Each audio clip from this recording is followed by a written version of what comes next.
So రీసెంట్‌గా YS Jaganmohan Reddy గారు వ్యాఖ్యానించిన వ్యాఖ్యలు మీరు బట్టలు ఊడదీసి కొట్టాలంటే మళ్ళీ మీరు అధికారంలోకి రావాలి కదా!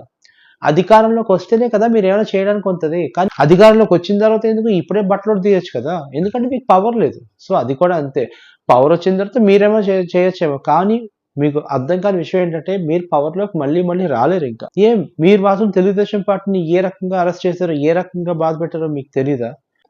Hello friends, welcome to my channel. Friends, మీ అందరికీ తెలుసు రీసెంట్‌గా వైఎస్ జగన్మోహన్ రెడ్డి గారు వ్యాఖ్యానించిన వ్యాఖ్యలు అంటే ఒక గుంటూరు మిర్చి యార్డ్‌లోని ఆయన వ్యాఖ్యానించిన వ్యాఖ్యలు చూస్తుంటే మీకు ఎంత కోపం వస్తుందంటే అంత కోపం వస్తుంది. ఆయన ఏమన్నారంటే ఫ్రెండ్స్, మమ్మల్ని వైఎస్ఆర్‌సీపీ శ్రేణుల్ని అలాగే వైఎస్ఆర్‌సీపీ ఎమ్మెల్యే ఈ తెలుగుదేశం పార్టీ చాలా దారుణంగా టార్గెట్ చేస్తుంది.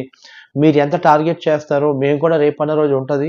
రేపన్న రోజు మేము అధికారంలోకి వస్తాం కాబట్టి వచ్చినప్పుడు ప్రతి ఆఫీసర్‌ని ఎవరైతే మా మీద దాడులు చేస్తున్నారో మేము అధికారంలోకి వచ్చిన తర్వాత ప్రతి ఆఫీసర్‌ని బట్టలు ఊడదీసి కొడతామని చెప్పారు. బట్టలు ఊడదీసి కొడతామని చెప్పారు.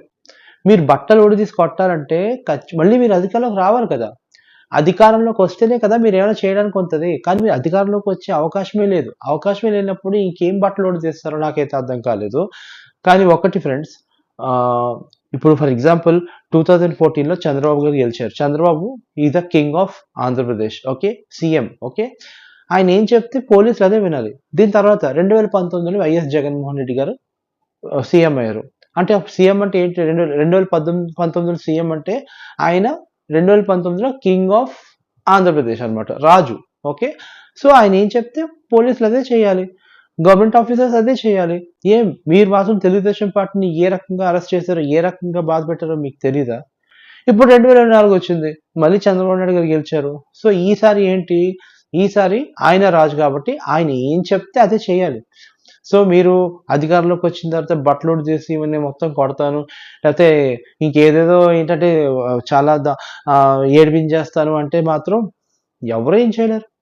ఇప్పుడు ఫర్ ఎగ్జాంపుల్ మీరు అన్నారు అధికారంలోకి వచ్చిన తర్వాత ఎందుకు ఇప్పుడే బట్టలు ఉడదీయొచ్చు కదా! ఎందుకంటే మీకు పవర్ లేదు. సో అది కూడా అంతే. పవర్ వచ్చిన తర్వాత మీరేమో చేయొచ్చేమో. కానీ మీకు అర్థం కాని విషయం ఏంటంటే మీరు పవర్‌లోకి మళ్ళీ రాలేరింకా. ఖచ్చితంగా రారు. వస్తే మళ్ళీ 2036లో వస్తారు కానీ నెక్స్ట్ 2029లో మాత్రం ఖచ్చితంగా మళ్ళీ మీరు సీఎం అయిపోతాను అని ఏదైతే భ్రమలో ఉన్నారో అది కొంచెం మానుకుంటే బెస్ట్. ఎందుకంటే అది జరగని పని. ఇప్పుడు ఎందుకు మీరు మైక్‌లోనే ఇలాగా వార్నింగ్‌లిస్తే ప్రజలు భయపడిపోరా? ఖచ్చితంగా భయపడతారు. అందుకే చాలామంది 2024లో మీకు ఓటేయకపోవడానికి చాలామంది ఏంటంటే కారణం ఏంటంటే ఇదే అన్నమాట. మళ్ళీ ఈయనొస్తే మళ్ళీ ఆంధ్రప్రదేశ్ అధపాతాళంలోకి వెళ్ళిపోతది. ఆంధ్రప్రదేశ్‌కి ఒక భవిష్యత్తు ఉండదు. ఆంధ్రప్రదేశ్ మరో బీహార్ అయిపోతది. చూస్తున్నారు కదా బీహార్ ఎలా అవుతుందో. మహాకుంభమేళాలో మొత్తం ఎలాగైతే చాలా దారుణంగా ట్రైన్స్ అన్ని పగలగొట్టేస్తున్నారో అట్లాగా మొత్తం అలా అయిపోతది మేడం. ఆంధ్ర మరో బీహార్ అయిపోతది. ఆ భయంతోటే మీకు ఎవరికీ ఓటేయలేదు. సో ఇప్పుడేమంటున్నారు?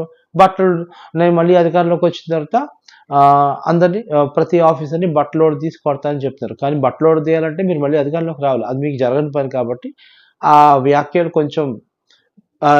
కొంచెం మోడిఫై చేసి మాట్లాడితే పర్లేదు.